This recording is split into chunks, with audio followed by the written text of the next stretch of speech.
So welcome to today's house in the National Park of the Sierra Mariola. So it's not often that you get to have a house in a national park. It's a few and far between, as the houses here are limited to the ones that are already built. Nothing else can be built here now. And so how can I put it? When you arrive here, the vendors explained to us they saw their neighbours this morning and they had a drink with them, but if they choose they can see nobody and they can have the peace and tranquility that this national park offers.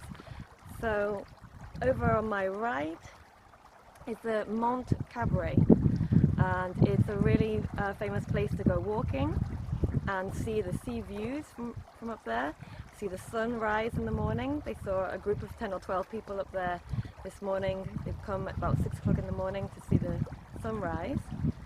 And there are lots of mountain walks all around here. It's a paradise, an absolute paradise for walkers. And I'm going to go now towards the house, which is a casita, so a small independent house attached to the main house, both with their independent access, that have been done up beautifully by the current owners. You have this outdoor terrace with lots of nice features like these beautiful bricks, the oven that used to be inside the house, I'm pointing towards there. They just put on the wall as a nice feature. Lots of cute little points like that. And now we go into the main house, straight into the lounge, where we have the log burner that fuels the central heating, because up here in the mountains it is important to have good heating, and it's lovely and cozy here in the winter. The current owners only need to wear their pyjamas, no dressing gown or anything in the winter because of the really good heating system that they've had brought over from the UK. They have really changed the inside of this room from how it was when they originally came to this very rustic house. And these tiles that they've used here in the lounge and in the kitchen, they kept when they kind of gutted the place and reused, which is a really nice feature. In fact, everywhere there's lots of beautiful tiles to look out for. So let's go into the kitchen next. And lovely country kitchen. I love all these beautiful wooden shuttered windows they have here, which keeps it nice and authentically farmhousey.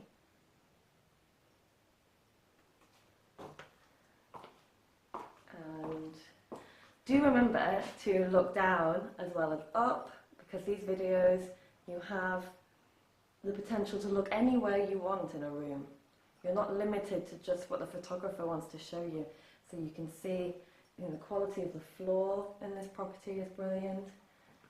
Everything is really well maintained. The ceilings are all looking good. There hasn't been any floods or leaks during these wet times that we've had more recently.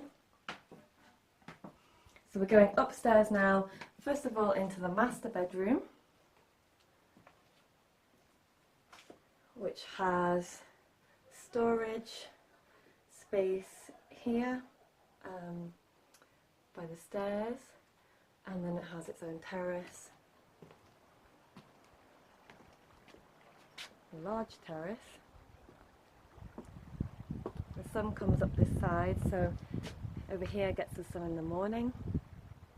It's a south-facing property, so you've got plenty of sunshine when you want to have it, and there's plenty of trees, and so there's also the shade that you need as well as the shade of the terrace downstairs. And just look at these views. So you can move your screen around, look at the different landscape that you have here. And all this land you see in front of me is part of the house, and there's a piece of land, big piece of land behind the house as well. It all comes to 21,000 square meters. And although you might not be looking for a house with so much land, because it's a national park, you need to have that land in order to be allowed to have a house here. So it's a necessity to have a big piece of land. And for many it will be a big advantage because you've got lots of olive trees and almond trees on the land, as well as a variety of fruit trees, from cherries, figs, apples. They've even got lemon and orange trees growing up here, so one lemon tree and one orange tree. Normally at this high, this might not always be possible. We've got some very good gardeners that own this property. They had 40 lemons from the lemon tree this year. So all of this that they've created here comes with the property.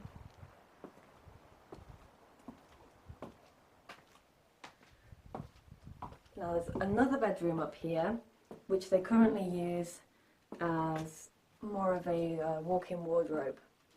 So all of these fittings can be removed, so it then becomes the second bedroom.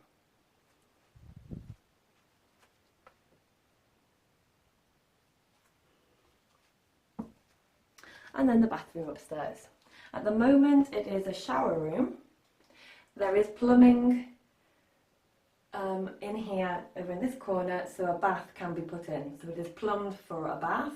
The current owners prefer to have a shower, so it has a double shower here.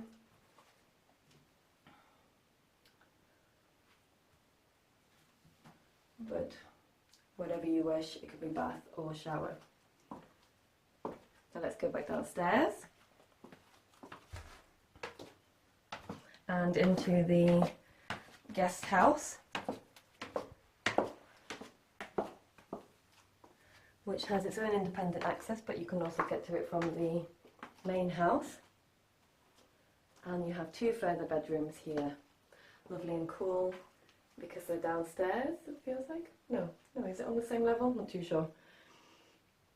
But as you'll have seen, there's radiators all over the house to keep everything nice and warm in the winter.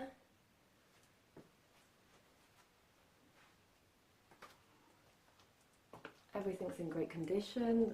The doors are really nice.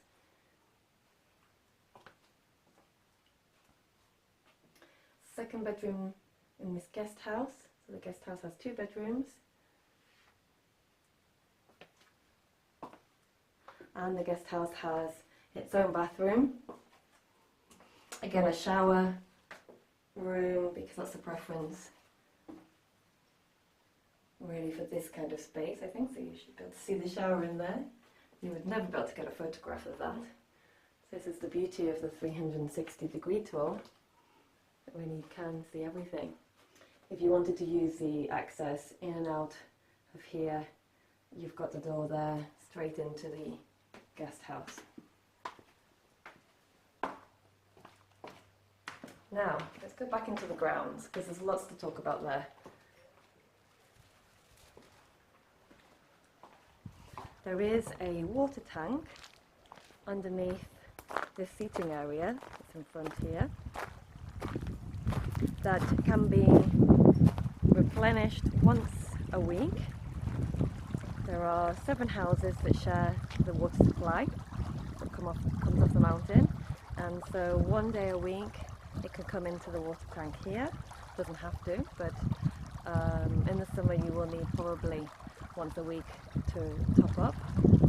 Current owners also get the water off of the roof and collect the rainwater in the winter, and that's in front of us, all the rainwater bottles to be used for all the land, because they love growing flowers, and we'll go and see in a moment the vegetable plot. There's also a 5-year supply, more or less, depending on how much you use, 5-year supply of wood that can be used in the log burner to heat the house. So this is an exceptionally cheap to run house with this wood supply coming as part of the price. there is this big supply because there was a time when it was allowed to cut down any pine trees that you have around your house up to 25 meters around your house. So they took advantage of the opportunity to cut down the trees and have a good supply of wood for the winters. So coming into the garden, we've got all sorts of different plants here, some brought from England. Really nice garden. And then we arrive at all the fruit trees, the olive trees and the almond trees, all stretching out there in front of us. And then if we go back up to the swimming pool, we can go and have a look at the vegetable garden. They've got all sorts growing there at the moment, from herbs like basil and chilies, strawberries, garlic. They have broad beans, they've been harvested now. They're trying out potatoes, asparagus.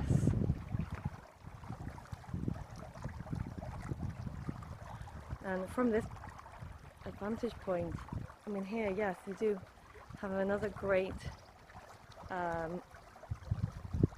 opportunity to look at the different views all around the property. And last but not least, let's go and have a look at the garage.